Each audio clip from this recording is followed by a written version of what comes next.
will be talking about the effect of terrorism on economy, and we will be talking about Egypt in particular. Also, we'll be talking about the latest protocol signed between Egypt and China. And joining us right now in the studio is Dr. Amr Hamid, and he is a professor of economics as well as economic consultant. Good morning, doctor. Good morning. It's my pleasure to be with you. Good morning, sir. Of course, we all saw and heard about the heinous attack on the St. Peter's Chapel in La Abbasiyya district, and of course it claimed a number of lives.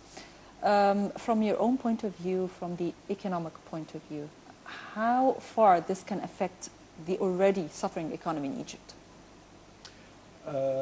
We can say that its effect could be detrimental as we all expect, because as we all know, economics always follows what's happening on the political scene.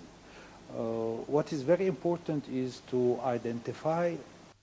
define the problem, because what I don't like is that since the incident of last Sunday and Friday, 2 days earlier, the other incident on Friday, most of the channels are speaking about some kind of conflict between Muslims and Christians. And in my belief, this is not, religion is not the issue at all. We all understand this, and all the Egyptians, as we can see them everywhere, they don't even grasp the idea. And still, the TV and the radio channels are speaking about that Muslims and Christians are hand in hand, and we get the sheikh from the mosque kissing the priest from the...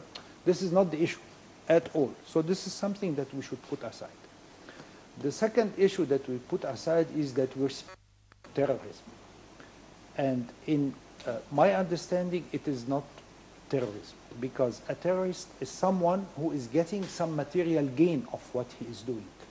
A terrorist is not someone who commits a suicide bombing or a suicide attack, because at the end of the day, a terrorist is someone who is gaining money or gaining some kind of material gains, if I may say. So I don't think... So this is the second.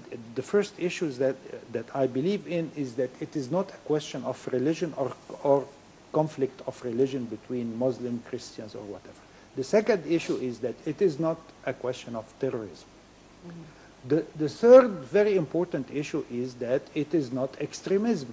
So because what do you call it? I'm coming to that, but let's go to the third one. Mm-hmm. because an extreme person is someone who is, excuse my language, who's sick in the mind somehow, relatively. He could be very sick or not that sick, but relatively there is something wrong with him. That's why he goes to extreme, whether it's politics, social beliefs, any kind of dogmatic beliefs. If I go to an extreme, whether left or extreme right, then I am an extremist, then I need some kind of healing, if I may say. So if we subtract these three factors, we're left with one thing, and this is what we should tackle. It's, excuse my language, it's what I would like to call dirty politics. As simple as that. It's only a question of politics. And this is what we should address. We should stop speaking about religion, because it's becoming a joke.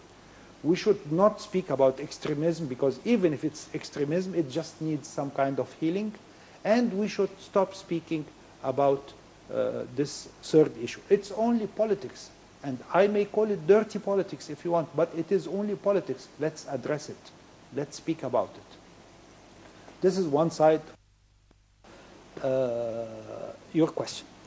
The second side is that as an economist, economists usually we have some kind, if I may say, not a lot of even economists would like this, but we have some kind of inferiority complex, because economists do not take decisions. We only recommend decisions. That's all. We recommend decisions. Who takes the decision at the end of the day? The politicians. Mm-hmm.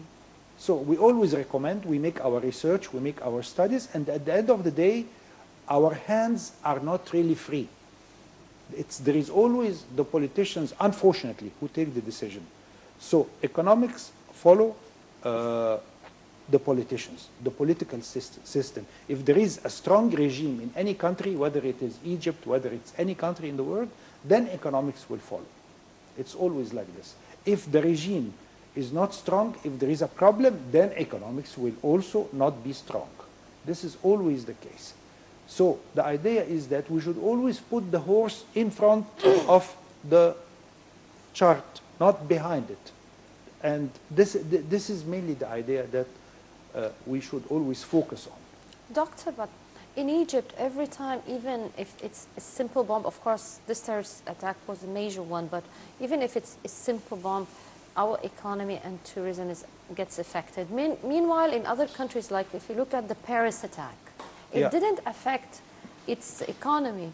And although it was a major attack, yet they overcame it easily. Yeah. So now, what's the difference here? Is it the way we're handling the situation, or is it the approach of other countries towards us? Okay, that's a very difficult question. I cannot answer this question. Maybe we need 3-4 days to answer the question. So let me just, if you want to compare Egypt with France and or any other country that country can easily get over such problems. Tourism is a non-tangible source of income.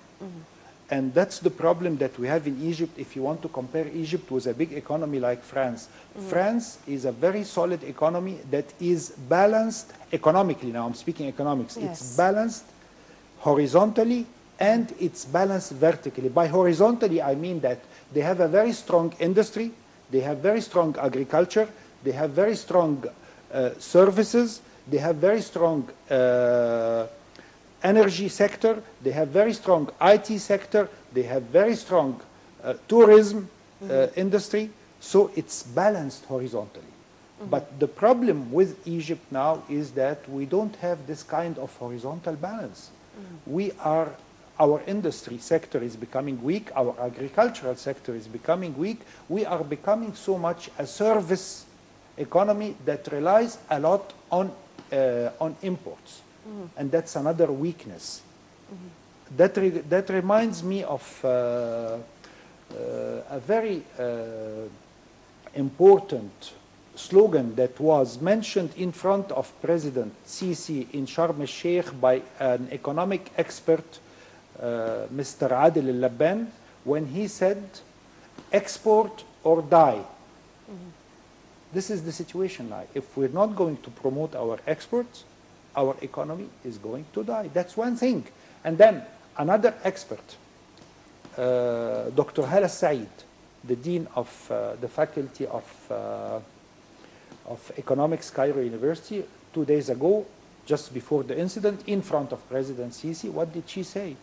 She said that, she said it in public. She said that we have to strengthen, we have to reinforce our industry sector and our agricultural sector. These are the tangible sectors of the economy that are becoming very weak. That's why, coming to your question, a country like France can get out of a terrorist attack very quickly, unlike Egypt, which will take some time to get out of its economy, to get out of such a terrible incident that we had this week. Sir, let me ask you, of course, as a professor of economics, coming to the economy of Egypt, and the government recently had took different steps in order to revitalize or to refresh the economy, as they said. They started with the devaluating the pound and stop importing. It took lots of measures in order to make the economy stable. So what's your opinion about these steps and how far it could benefit the economy? Okay, if you just allow me, the government or the Central Bank of Egypt did not devaluate the Egyptian pound, but they let it float. And the result of floating the Egyptian pound was that the price of the Egyptian pound, in a very simple language, vis-a-vis other major, what we call vehicle currencies or other major worldly currencies, it went down. So that's why the impression that we get in the market that it has been devaluated. But it was not devaluated. It was left to the forces of the market. What's the difference between floating and devaluating? Floating is leaving it to the free market, to the forces of supply and demand. So when you float anything, you just leave it to the market. Whether it's a currency, whether it's a jacket, whether it's a product that we eat. So if you just leave it to the forces of supply and demand, it's floating. But devaluation means you reduce by force, by rules, by regulations, by laws, the value of your currency, so that, for example, if you devalue your currency by force, you will be able to export more. So it's not always a negative sign if I devaluate my currency. Some countries, they mean to devaluate their currencies by rules and regulations simply to increase their capabilities to import, to export more their domestic products. Is this clear? Or Yes. Yeah, I hope so. So this is the difference. Going back to your question, the decision to float the Egyptian pounds, in my opinion, is a good decision, an equitable decision, but it was very, very late. That's a decision that we should have taken years ago. This is one thing. When we were, I mean, a lot of economic advisors and thinkers, they've been trying to induce the government to take this decision long ago. And it was expected because of the forces in the market, and some of them are not very innocent. We have seen the price of the Egyptian pound vis-a-vis the dollar going from 8.88, the eve of the floating, to almost 18 or 19 pounds to the dollar, and this is expected. But if we go back to academic research, we have something called the purchasing power parity, the PPP, which is the equitable and fair price of value purchasing power of any currency in the world. The purchasing power parity of the Egyptian pounds, according to academic research, says that the true value is in the neighborhood of 14, 15. So what I believe in is that because of these not very innocent forces, we have seen the value of the Egyptian pounds going down vis-a-vis the dollar, up to the dollar, to almost 19 or 20 pounds. Let's say 19 pounds. But it should go down to its equitable level, which is, let's say, 14.5, 15. And we expect this to take place maybe within the next maximum 2 months or even less. Doctor, do you feel that the agreement between Egypt's central bank when it signed the bilateral currency swap with the People's Bank of China for the 18 million yuan against the equivalent Egyptian pound, do you feel that this will help us a bit in facing or countering the increase in the price of the dollar in Egypt? As you correctly said, a bit, yes, but not more than a bit. Yeah, it could have some little positive impact on our capability even to raise the loan that we're trying to get from the IMF also. But and it's going to no doubt affect slightly the demand for the domestic demand, I mean domestic for Egypt, the domestic demand for a dollar, of course, because now we don't have to pay everything in dollars. But the question is, how much are the imports of Egypt from China? It's not even more than 10% of our total imports. So the effect will be less than 10% of our total imports, which we don't have to go and get dollars to pay it. This is only for payments coming from China. So now we can pay in yuan. That's one thing. The other thing is that now the yuan, the Chinese currency, has been one of the, it's now considered the 5th currency that could be used to pay for the proceeds of the Suez Canal, which is again good for us. If you go deeper into the analysis, Because of our comparative disadvantage, trade disadvantage vis-à-vis China, because our exports to China represent only 10% of our imports from China. So it's even better for China than for Egypt at the moment. And China is gaining from this more than Egypt is gaining, simply because they send to us 90% and they take from us only 10%. So if we can strengthen our trading position with China, we will gain more. But at the moment, it's in favor of both, yes, but more for China than Egypt.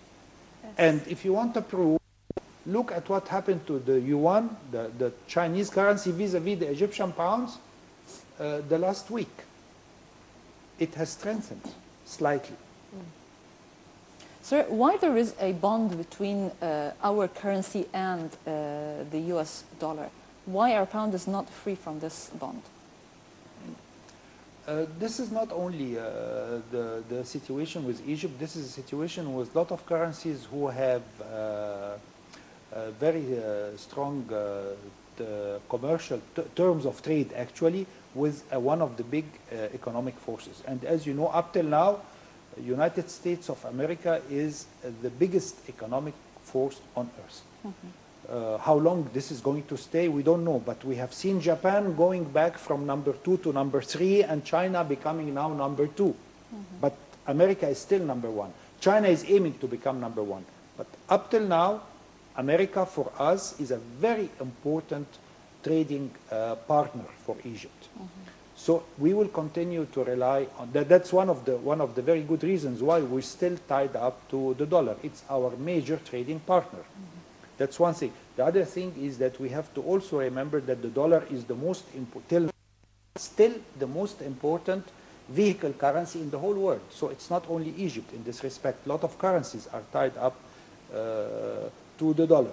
Another very important issue is the military assistance and the military equipments that come to Egypt from the States are all tied up in US dollars also. Now, Doctor, but what you're saying, that means that eventually our problem won't be resolved unless or until we start production. And that's a major problem in Egypt, because right now even a lot of the factories closed down, a lot even of the private sector closed down, and we're having problems with manpower, we're having a lot of issues. So how can we remedy that? That again reminds me of the speech of Dr. Hala Said 2 or 3 days ago when she said that, and let me tie up what she said to what I said earlier today, is that we have to have a stable political regime. Without having a stable political regime, we will never have a stable economic regime. They go hand in hand. And it's very important, as she said, as Dr. Hala said in her speech, we have to establish confidence in our regime by local, domestic Egyptian investors first. Because foreign investors, they will always ask the local investors, are you happy? Do you have confidence in the system? And then if the local domestic investors, Egyptian investors, are happy and satisfied with the system, then the foreign investors will come. Because, I mean, ABC in economics, capital is coward, period. This is a base in economics that nobody can break. Unfortunately, capital is coward. So if the domestic capital is coward, what do you expect from the foreign capital? We have to establish confidence. But I'm sorry to say that, but the trend now of, I'm not saying that all our Egyptian businessmen are innocent again. Yeah, we have very good ones, and we also have some ones who are not really very equitable. But at the end of the day, it's very important that we establish domestic confidence in our system, and then capital will start flowing from outside. Sir, when the government take any steps in order to stabilize the economy, the consumer, on the other hand, is suffering from the surge of prices. When you see the officials speaking, you say this is for the benefit of our economy, but at the same time, the people cannot bear these prices. So how this balance could happen? This might also bring us to the issue of comparing a little bit Egypt with China, because China is a country that is the highest population in the whole world, and in spite of this, they are becoming one of the super economic powers in the world, relying on their human resource. It's a labor-intensive economy, of course, as compared to capital-intensive like the States, for instance. The idea is that, and Egypt is a labor-intensive economy, and Egypt has another big advantage, which is the fact that our population is young in age, but we are not really investing this strong hold like in China or like